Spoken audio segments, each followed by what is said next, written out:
दोस्तों, मैं डॉक्टर आशीष सिक्का आपका अपने चैनल होम्योफिल में स्वागत करता हूं। दोस्तों, आज हम एक नया रूब्रिक डिस्कस करेंगे। रूब्रिक है डाउटफुल। डाउटफुल का हिंदी में मतलब होता है संदेह करना। यहाँ पर जो पर्सन डाउट में होता है वो एक इनडिसीजन और अनसर्टेनिटी में फंसा होता है। उसके मन में दो बातें चलती रहती हैं। एक मन उसका कहता है कि ये काम हो जाएगा, जबकि दूसरा मन कहता है ये काम नहीं होगा। वो इसी खींचतान में उलझे रहते हैं, इसलिए वो किसी नतीजे पर नहीं पहुंच पाते। इन लोगों का मन स्टेबल नहीं रहता। फॉर एग्जाम्पल, जैसे कई बार पर्सन कहते हैं यार पता नहीं मैं एग्ज़ाम पास कर पाऊंगा या नहीं कर पाऊंगा। तो वो क्या है, डाउट है उन्हें कि ये हो पाएगा या नहीं हो पाएगा। पता नहीं मैं वहाँ टाइम पर पहुँच पाऊंगा या नहीं पहुँच पाऊंगा। पता नहीं ये काम हो पाएगा या नहीं हो पाएगा। तो जहाँ भी जो है डुअल माइंडेड रहना, कि उसके बीच में फंसे रहना कि भाई ये हो पाएगा नहीं हो पाएगा, वो डाउटफुल कहलाता है। अब इसका एक सब रूब्रिक है, वो है डाउटफुल रिकवरी ऑफ, यानी कि उसको संदेह है कि वो रिकवर हो पाएगा या नहीं हो पाएगा। यानी रिकवर का क्या मतलब होता है कि जैसा वो पहली स्थिति में था, जैसा वो नॉर्मल सिचुएशन में था, वापस वैसा हो पाएगा या नहीं हो पाएगा, इसका उसे डाउट रहता है। तो ये बात उसके मन में लगातार चलती रहती है। और जब क्लिनिक पर ऐसे पेशेंट आते हैं तो वो आपसे एश्योरेंस मांगते हैं। एक चीज़ आप लोगों ने बहुत फेस करी होगी, एक क्वेश्चन कॉमनली आता है कि कई बार पेशेंट आके कहते हैं कि डॉक्टर साहब गारंटी से ठीक हो जाएगा क्या? क्या गारंटी है? या कितनी मतलब क्या गारंटी है, कितने टाइम में ठीक हो जाएगा? ये सब जो है, ये वो लोग होते हैं जो डाउटफुल होते हैं, जिनको विश्वास नहीं होता, जिनको संदेह रहता है कि पता नहीं कर पाएंगे या नहीं कर पाएंगे, तो वो डाउटफुल होते हैं। तो ये डाउटफुल रिकवरी में आते हैं। तो ध्यान रखिएगा, जो भी लोग आपसे गारंटी मांगते हैं, एश्योरेंस मांगते हैं, वो डाउटफुल में होते हैं। अब क्लिनिक पर ऐसे पेशेंट कैसे बोलते हैं?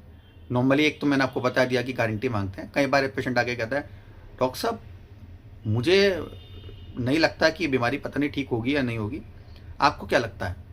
उनके बोलने में ही क्वेश्चन मार्क रहता है।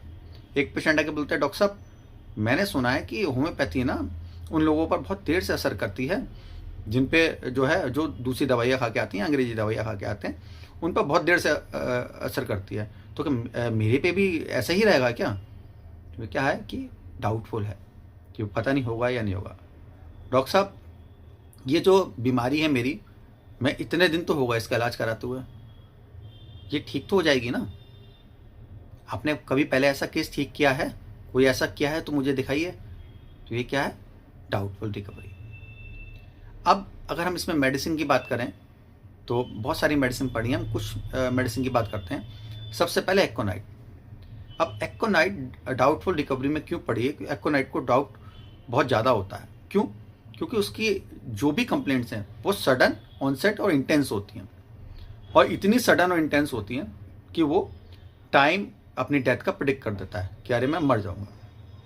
उसको लगता है कि उसकी रिकवरी अब पता नहीं होगी या नहीं होगी, या बहुत मुश्किल है, इसलिए वो डाउटफुल रिकवरी में पड़ा है।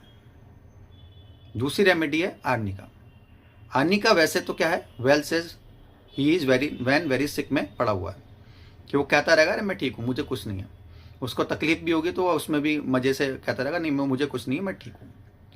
पर जैसे ही वो उसकी तकलीफ, उसकी बीमारी लंबी खिंचती है, तो फिर वो जो है परेशान हो जाता है। फिर उसको लगता है कि यार शरीर में जान नहीं बची, तो पता नहीं वो पहले जैसा अब स्थिति में आ पाएगा या नहीं आ पाएगा, उसको मुश्किल लगता है। तो ये क्या है? का डाउटफुल रिकवरी है। आर्सेनिक नेक्स्ट मेडिसिन है। आर्सेनिक भी डाउटफुल रिकवरी में है। वो फियर ऑफ डेथ और रेस्टलेसनेस की वजह से ज़्यादा रहती है। तो आर्सेनिक का पेशेंट जो है, जब क्लिनिक पे आता है तो बहुत पूछता है कि डॉक्टर साहब ये ठीक तो हो जाएगा ना? बार बार आपसे पूछेगा, बार बार आपसे पूछेगा कि डॉक्टर साहब ऐसे केस आपने पहले कितने ठीक करें, इस टाइप की बीमारी का आपके पास आई तो होंगी ना। और तो ये जो है डाउटफुल रिकवरी आर्सेनिक का है। नेक्स्ट मेडिसिन मक्सोल है। मक्सोल भी डाउटफुल रिकवरी में। मक्सोल क्या है, इनसिक्योरिटी बहुत रहती है और इसलिए वो रेस्टलेस बहुत रहता है। तो डॉक्टर से वो बार बार क्वेश्चन पूछता रहता है कि डॉक्टर साहब ठीक तो हो जाएगा ना? डॉक्टर साहब कोई कितने चांसेस हैं इसके, कितने टाइम में हो जाएगा ना? तो वो जो है इनसिक्योरिटी में रहता है, इसलिए बार बार डॉक्टर पे ही जो है डाउट करता है, शक करता है कि हो पाएगा या नहीं हो पाएगा। तो उम्मीद करता हूँ कि मेरा ये प्रयास आपको पसंद आया होगा। मेरा ये वीडियो पसंद आए तो इसको लाइक करें, शेयर करें और चैनल को सब्सक्राइब करें। Thank you.